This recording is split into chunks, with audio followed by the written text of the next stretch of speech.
First thing you want to make sure the steering wheel column is all the way down, so adjust it to the lowest position.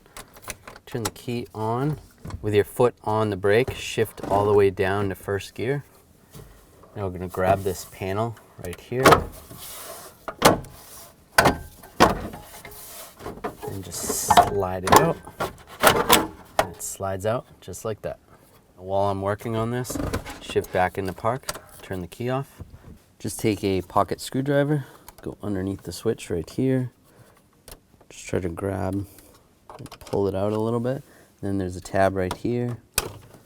So there's a tab on the top and 2 tabs on the bottom. Slide the switch right out.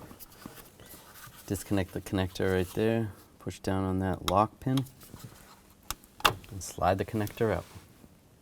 All right, take the new light switch, line the connector up, lock it in place, and slide it back in position. Make sure the steering column's all the way down again. Push on the brake, shift into first. Take this trim piece and just slide the bottom in first.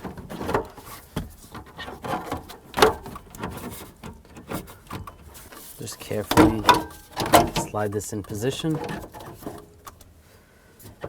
Now sometimes it's a little tricky to get the bottom to line up.